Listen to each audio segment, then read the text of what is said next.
അന്നേരം നമ്മളിന്ന് uric acid കുറയ്ക്കാനുള്ള ഒരു മെഡിസിൻ ഉണ്ടാക്കിയാണ്. അത് കറുകപ്പട്ട ഉപയോഗിച്ച്. അപ്പോൾ നമ്മൾ കറുകപ്പട്ട ഉപയോഗിക്കുന്നതെന്ന് പറഞ്ഞാൽ ചെറിയ 2 പീസ് കറുകപ്പട്ട, അത്രയേ ഉള്ളൂ. ഇത് നമ്മൾ അതിനകത്തോട്ട് ഇട്ട് അടുത്ത് നമ്മൾ ഇതിൽ നിന്നൊരു ചെറിയൊരു പീസ് കറയോടുകൂടി തൊലിയോടുകൂടി, കറയും വേണം തൊലിയും വേണം, യൂറിക് ആസിഡ് കുറയ്ക്കാൻ വേണ്ടിയുള്ളതാണ്. നമ്മളിത് കണ്ടിച്ചെടുക്കുകയാണ്.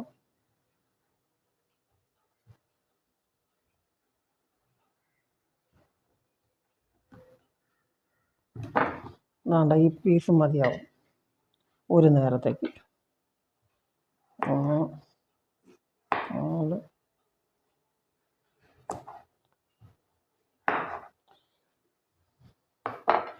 ഇത് നമ്മൾ ഇതിനകത്തെല്ലാം അതിൻ്റെ ആ ഈ കുരുകളുണ്ടല്ലോ, ഈ കുരു,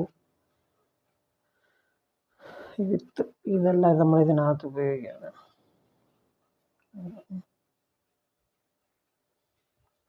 ബാക്കി വരുന്നത് നാളത്തേക്ക് നമുക്ക് ഫ്രിഡ്ജിൽ വയ്ക്കാം. അപ്പോൾ ഇത് നമ്മൾ ഉണ്ടാക്കുന്നത് കറുകപ്പട്ട കപ്പയ്ക്ക. അപ്പോൾ ഇതിൻ്റെ ഒരു റെസിപ്പിയാണ് നമ്മൾ ഉണ്ടാക്കാൻ പോകുന്നത്. നമ്മൾ ഒരു ഗ്ലാസ് വെള്ളം എടുത്ത് വെച്ചിട്ടുണ്ട്. അപ്പോൾ നമ്മളിത് ഒഴിച്ച് ഇതിന് 1/2 ഗ്ലാസ് വെള്ളമാക്കും. അപ്പോൾ ഇത് നമ്മളിനി തിളപ്പിച്ച് 1/2 ഗ്ലാസ് ആക്കി കൊണ്ടുവരും. ഓക്കെ, ബാക്കി വരുന്നത് നമ്മൾ ഫ്രിഡ്ജിൽ വെച്ചിട്ട് നാളെ എടുക്കും, നാളത്തേക്ക്. അപ്പോൾ ഡെയിലി ഓരോ ഗ്ലാസ് നമുക്ക്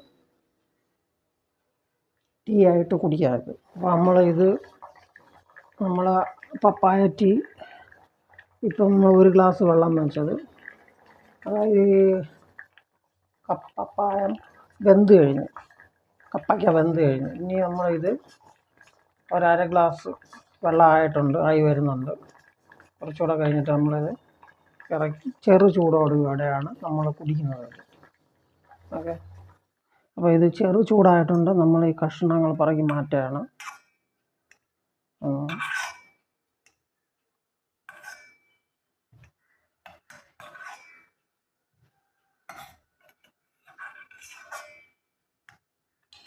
നമ്മളിത് അരിച്ച് ഇതിനകത്ത് ഒഴിക്കുകയാണ്.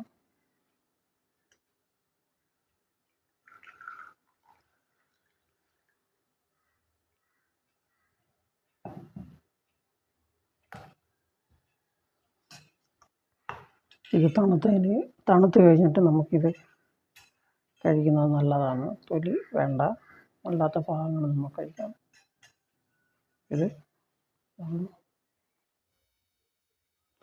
അപ്പോൾ ഇതാണ് പപ്പായ ടീ, അതായത് കപ്പയ്ക്ക എന്ന് പറയും.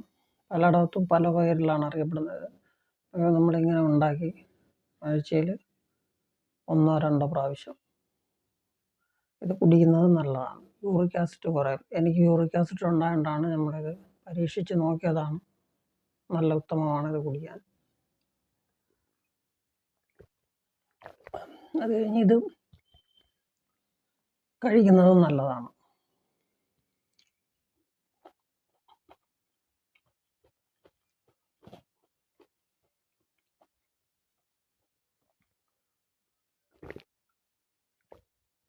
ഇത് ചെറിയ ചൂടുണ്ട്, ചെറു ചൂടോടെയാണ് ഇപ്പം നമ്മൾ കുടിക്കുന്നത്.